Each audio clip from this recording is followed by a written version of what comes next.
Comrade Biplav C, समाजवादी मोर्चा मासले देखेन बिर्का हाल्नै पर्ने डिस्टर्ब भयो तपाईलाई।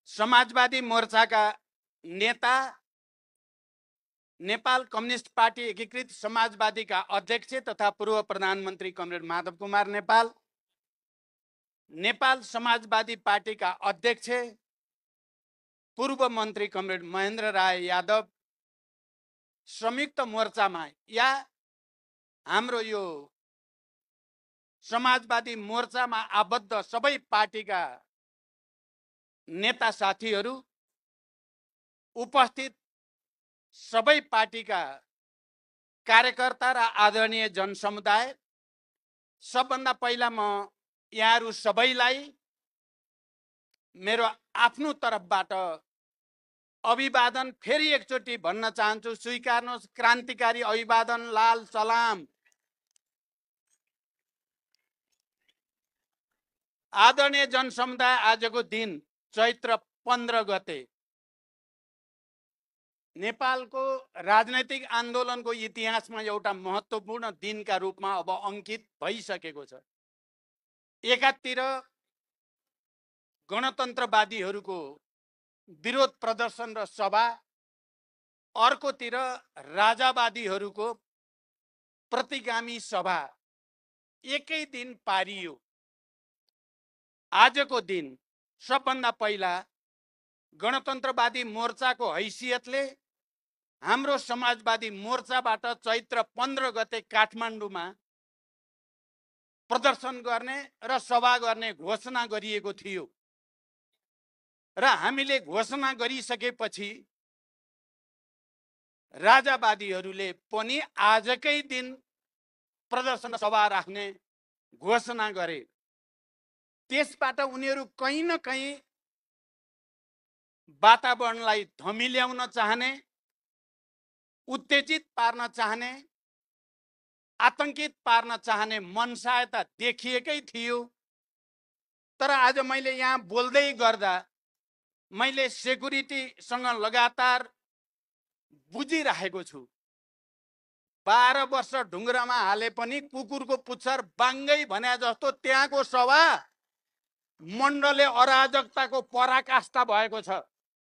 तीनकुने अहिले मण्डले अराजकताको, सबै प्रतिगामी निरङ्कुशतावादीहरूको एउटा प्रतीक जस्तो बनेर देखिएको छ। त्यहाँ घरमा आगो लगाएका छन् मण्डलेहरूले, त्यहाँ पुलिसमाथि ढुङ्गा प्रहार गरेका छन् मण्डलेहरूले। उनीहरूले चाहेका छन् के एक दुईजना मान्छे मरुन् र देशभरि आतंक फैलियोस् भन्ने चाहेका छन्। त्यो राजावादीहरूको चरित्र हो। हामी यहाँ आदरणीय जनसमुदाय 50,000 लाखको वरिपरि हामी यहाँ जम्मा छौँ।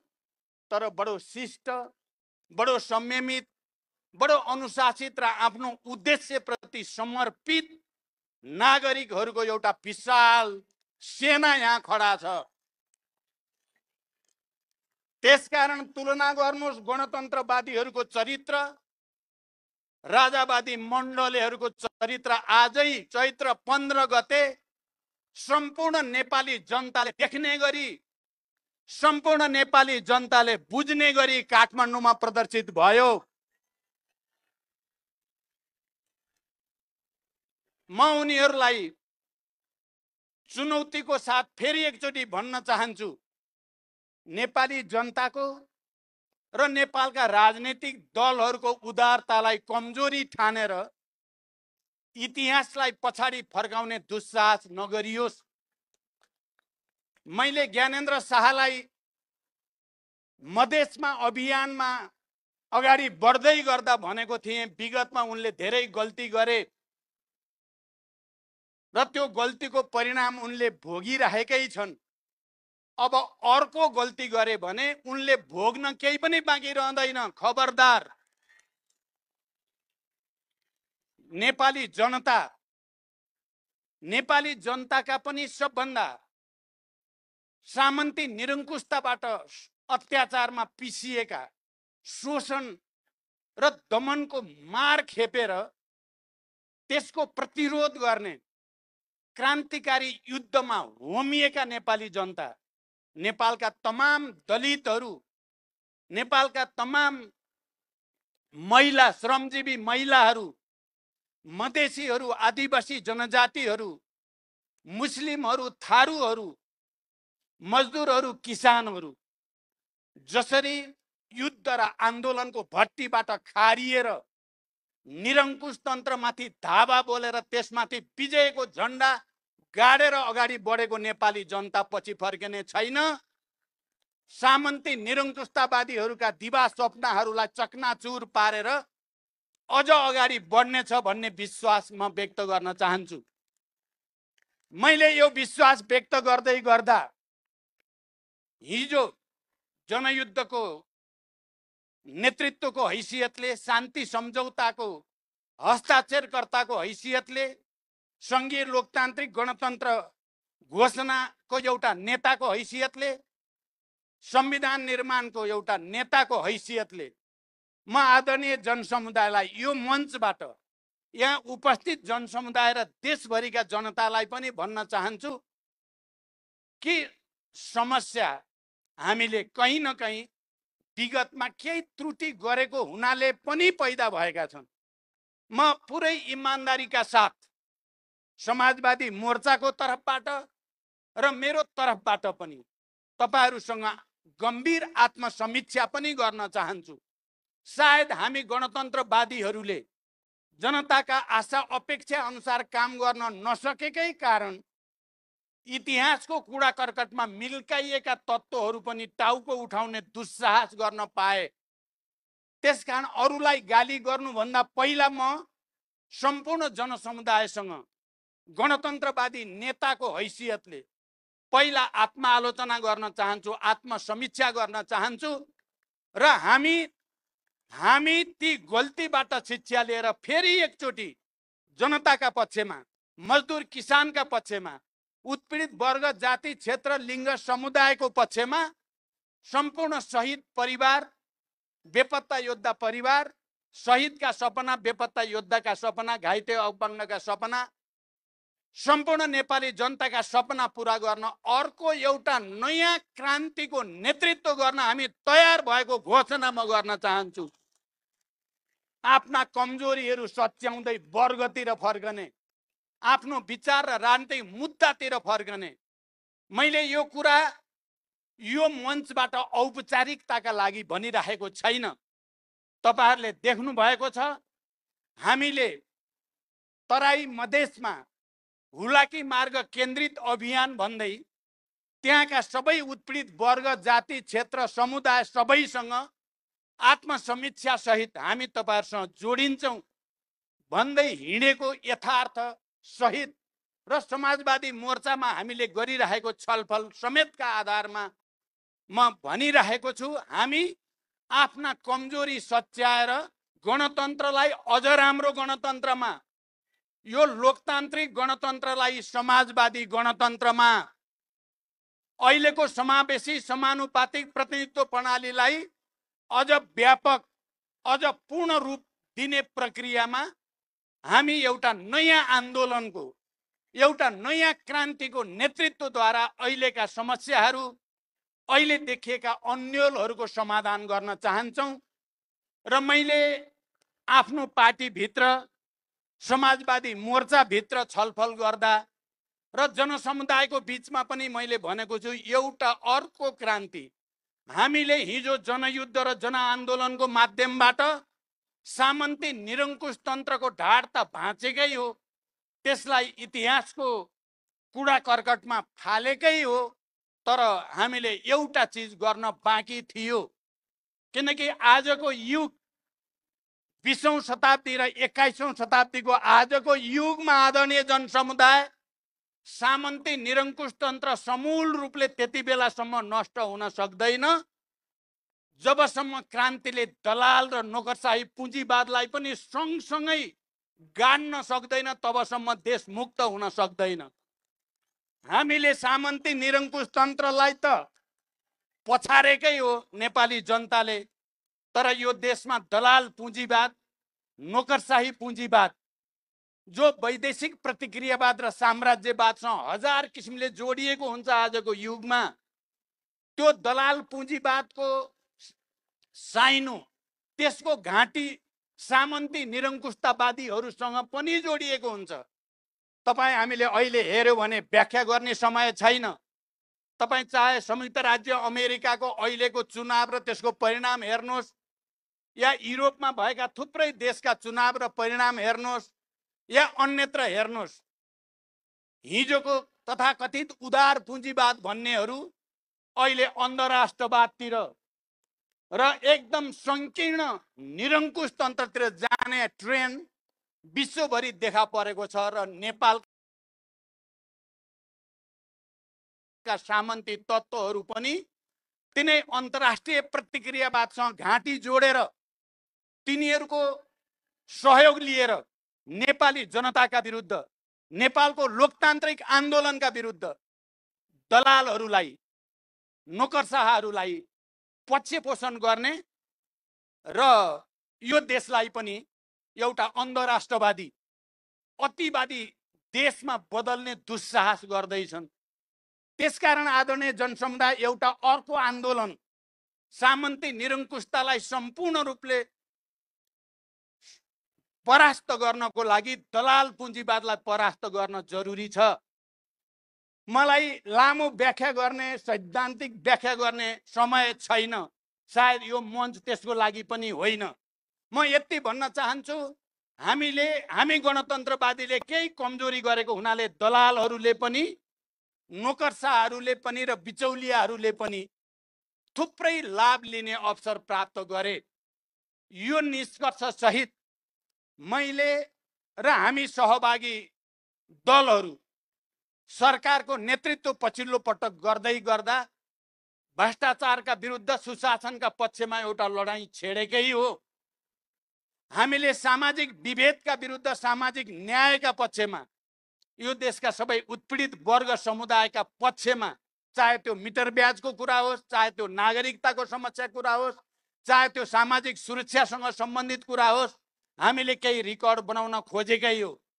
सबभन्दा ठुलो कुरो, भ्रष्टाचारका विरुद्ध हामीले एउटा अभियान चलायौं जसले दलालहरूको स्वार्थमा प्रहार गर्यो।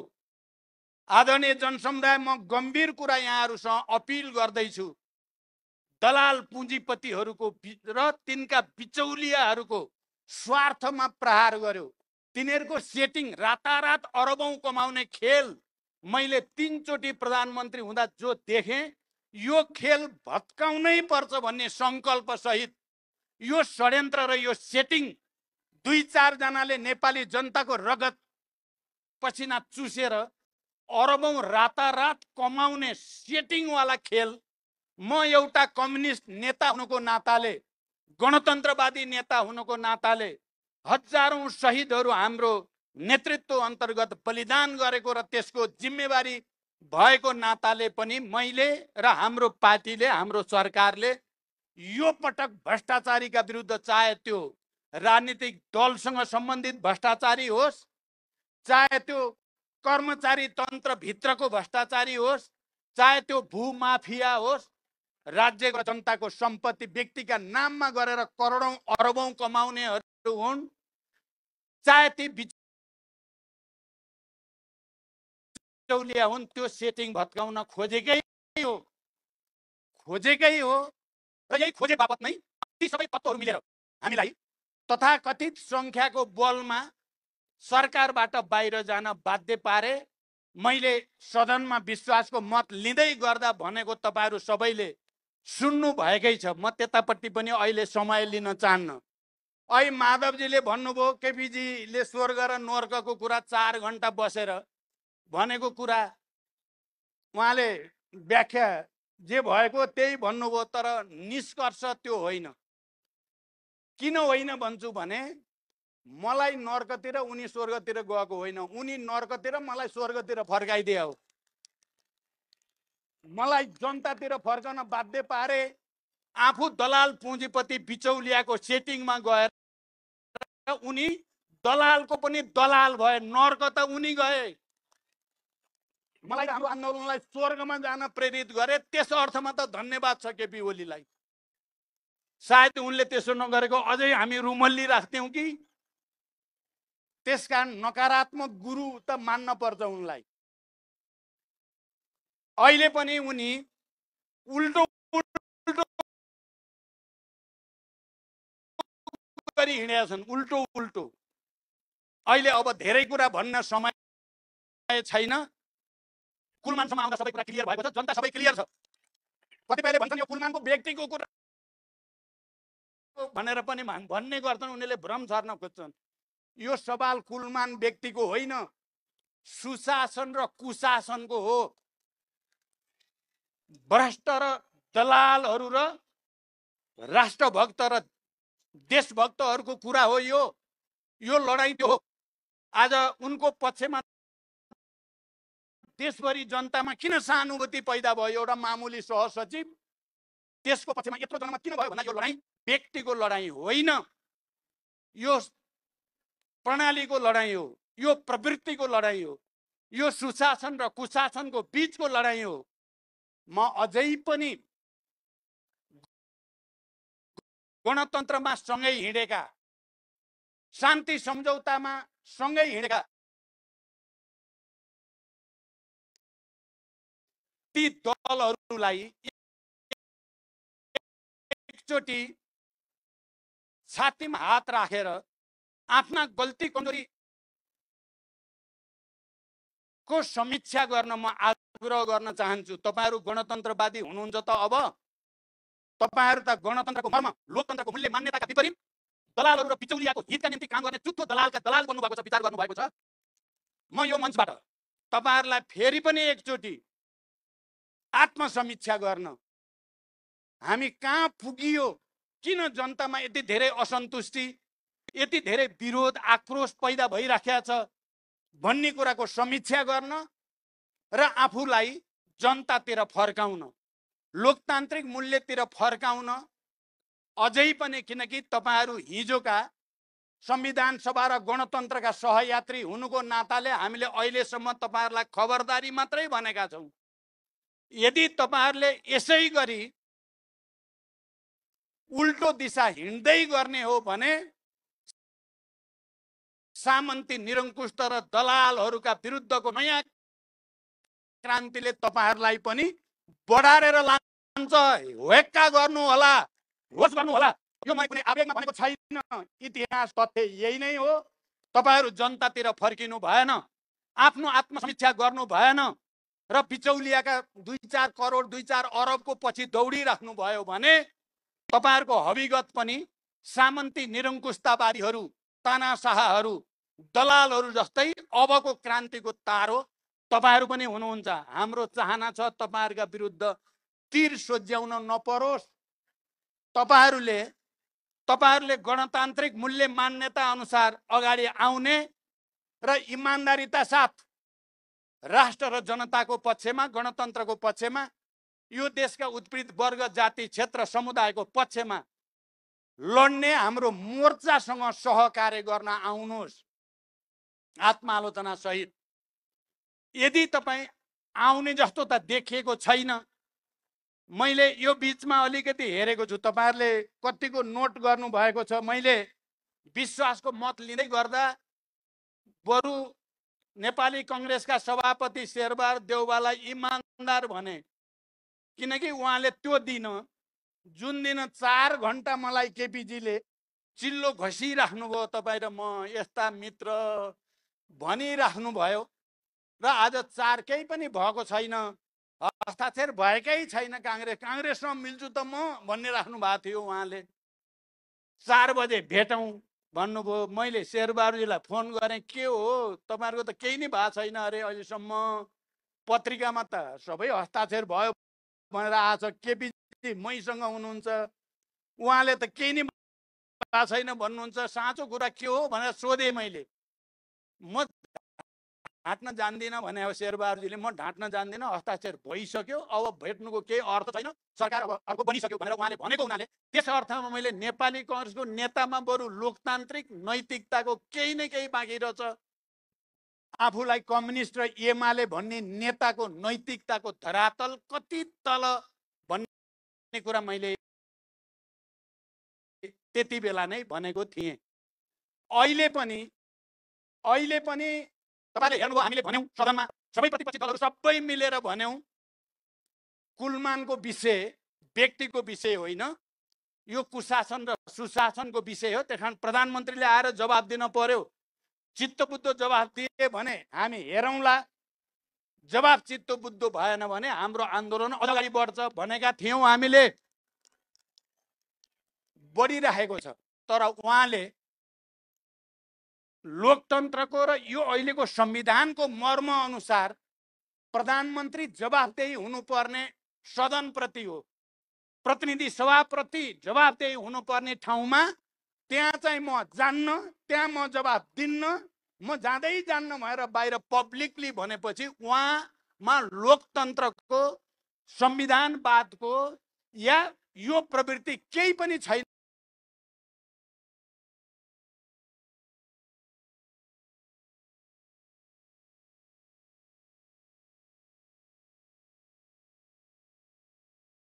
विघटन पटक पटक संविधान मिचेर गरेर सबै लोकतान्त्रिक परिवर्तनलाई सखाप पार्ने, अहिले उल्टो उल्टो काम हाम्रो प्रधानमन्त्रीजीले गर्नुको अर्थ उहाँ राजावादीसँग मिले त होइन भन्ने गम्भीर प्रश्न उठ्या छ। भित्रभित्रै उहाँ हिजो पनि कहीँ न कहीँ मिल्न खोज्नुहुन्थ्यो, किनभने गणतान्त्रिक आन्दोलन हाम्रो माधव नेपालजीको नेतृत्वमा चल्दै गर्दा बैलगाडावाला सिद्धान्तको प्रतिपादक हो नि केपीजी। आउन सक्दैन गणतन्त्र, त्यहाँ उहाँलाई गणतन्त्रसँग रिस छ। उहाँले यो गणतन्त्र भनेपछि माओवादी देख्नुहुन्छ, माओवादी भनेपछि प्रचण्ड देख्नुहुन्छ, त्यसपछि कसरी सखाप पार्ने भन्ने बाहेक उहाँको दिमागमा छैन। त्यसो अहिले उल्टो उल्टो काम गर्दैछ त राजावादीलाई फाइदा हुने भयो। थाहा भइसकेको छ, दलालहरूको घरमा भयो, बिचौलियाहरूले भूमिका खेले र उनीहरूकै अनुसार रातको अँध्यारोमा 12 बजे भएको हो भन्ने सबैलाई थाहा छ। यो सबै लोकतान्त्रिक मान्यता विपरीत हो भन्ने कुरा पनि नेपाली जनतालाई थाहा भएकै छ। र उहाँले त्यति बेला संविधान संशोधनको निकै ठुलो कुरा गर्नुभयो, हामी मिलेर संविधान संशोधन गर्ने। साँच्चै उहाँहरू संविधान संशोधन गर्ने हो कि भनेर पनि एकछिन मानिसहरूलाई लाग्यो, तर पछि प्रधानमन्त्री आफैले क्लियर गरिदिनु भयो, होइन यो 87 भन्दा अगाडि संशोधन हुनै सक्दैन भनिदिएपछि त्यो नौटङ्की थियो, नाटक थियो भन्ने कुरा एकचोटि फेरि उहाँले नै प्रमाणित गरिदिनु भयो। म चाहिँ के भन्न चाहन्छु भने पक्कै पनि हाम्रो संविधान कार्यान्वयनमा केही त्रुटि भएका छन्, त्यो त्रुटि सच्याउनु छ। र संविधान स्वयंको बारेमा हामीले 72 मा संविधान निर्माण गरेर घोषणा गर्दै गर्दा 10 वर्षपछि यसको विहङ्गम विस्तृत समीक्षा गरिनेछ भनिएको थियो। 10 वर्ष पुग्दैछ। अब संविधान संशोधन अगाडि संविधानको बारेमा सबै राजनीतिक शक्तिहरूको बीचमा विस्तृत रूपमा बहस हुन पर्यो, छलफल हुन पर्यो, समीक्षा हुन पर्यो। कहाँ कमी छ, कहाँ त्रुटि छ, कहाँ कार्यान्वयन भयो, कहाँ कार्यान्वयन भएन, कहाँ किन भएन भन्ने कुराको विस्तारपूर्वक समीक्षा गरेपछि मात्रै संविधान संशोधन गर्नुपर्छ। र संविधान संशोधन यो देशका सबै उत्पीडित वर्ग, जाति, क्षेत्र, लिङ्ग, समुदायको अधिकार खोज्नलाई होइन, उनीहरूको अधिकार थप्नलाई मात्रै संविधान संशोधन हुन सक्छ। लोकतान्त्रिक मूल्य मान्यतालाई कमजोर पार्न होइन, लोकतन्त्रलाई सुदृढ गर्न मात्रै संशोधन हुन सक्छ। आर्थिक विकास र समृद्धिको निम्ति एउटा नयाँ खाका प्रस्तुत गर्ने हिसाबले चाहिँ संशोधन हुनुपर्दछ। मलाई व्याख्या गर्ने समय भएन, त्यसकारण म आज यो ऐतिहासिक सभामा, यो ऐतिहासिक मञ्चबाट तपाईँ आदरणीय जनसमुदायसँग अपिल गर्न चाहन्छु। हामी हाम्रो कमजोरी पनि सच्याउन चाहन्छौँ, संविधानमा भएका कमी कमजोरी पनि सच्याउन चाहन्छौँ र यो देशमा सार्वभौम भइसकेका रैतीबाट नागरिक भएका र सार्वभौम अधिकार सम्पन्न भएका नेपाली जनतालाई रैती बनाउने कुनै पनि दुस्साहस सफल हुने छैन, सफल हुन दिइने छैन, सफल हुन दिइने छैन। मेरो यो भनाइलाई सामान्य एउटा व्यक्तिले बोलेको नठानियोस्। यो एउटा आन्दोलन हो।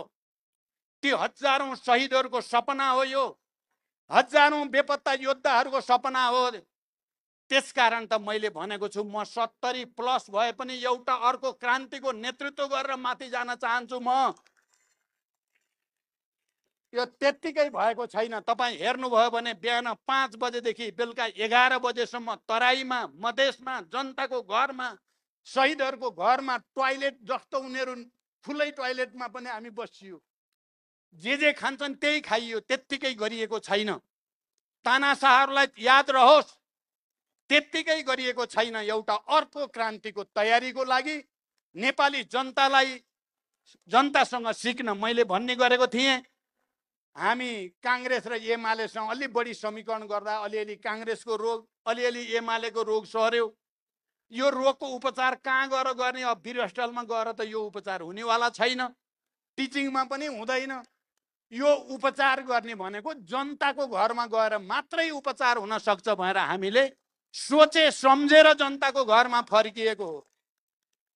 यत्रो ठुलो आन्दोलनको नेतृत्व गरेका हामी पार्टी र नेताहरू हेरी तानाशाहहरूलाई, निरङ्कुशहरूलाई, अब मैले अस्ति प्रयोग गरेको भाषा त आज प्रयोग गर्दिनँ, आजै चाहिँ फेरि प्रयोग गरौँला। तर यो देशलाई 240 वर्षमा एउटा संसारको सबभन्दा भ्रष्ट, कङ्गाल, गरिब देश बनाउनेहरूलाई नेपाली जनताले छुट दिने छैन। हामी छुट दिने छैनौँ। हामी भित्र लागेको धुलो मैलो टकटक्याएर फेरि जनतामा गएर जनताको विशाल शक्ति निर्माण गर्नेछौँ।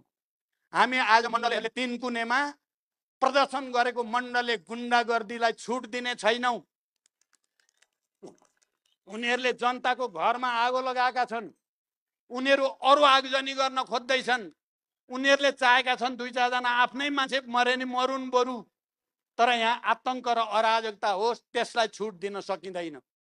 त्यसकारण पुरै गम्भीरताको साथ, इमान्दारिताको साथ हामी अब सामन्ती अवशेष, दलाल नोकरशाहका विरुद्ध एकैचोटि एउटा नयाँ क्रान्तिको तयारी, एउटा नयाँ आन्दोलनको तयारी हामीले गर्नु नै छ।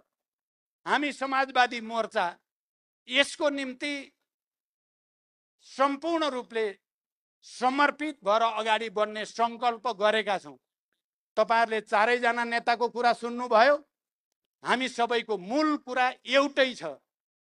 तर मैले भन्नु पर्दा, मैले माओवादी जनयुद्धको कमान्डरको हैसियतले पनि मैले अब फेरि अर्को युद्धको आवश्यकता त अहिले देखेको छैन।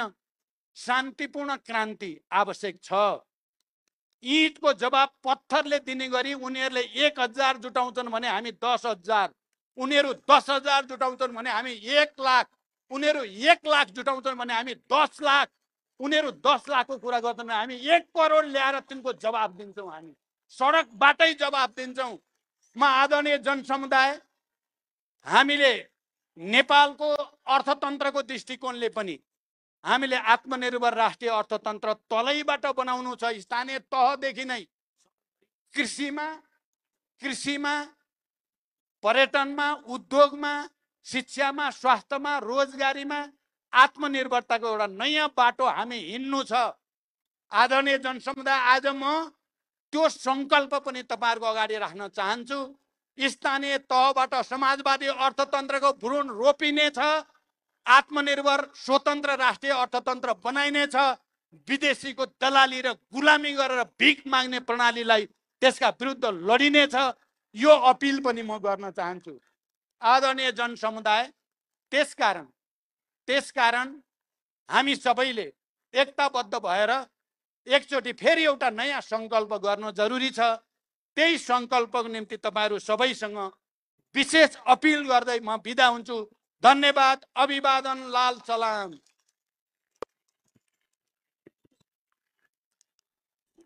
दिवसिका यो के भयो त?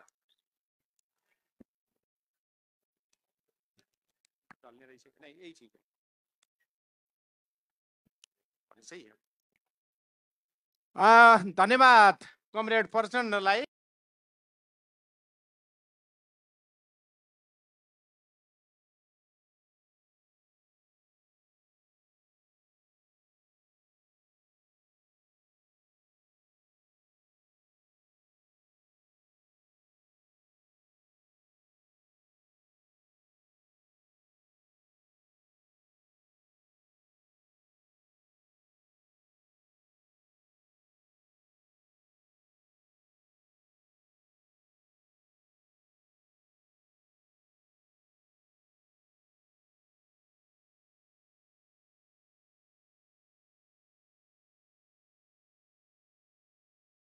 अब फेरि अर्को युद्धको आवश्यकता त अहिले देखेको छैन।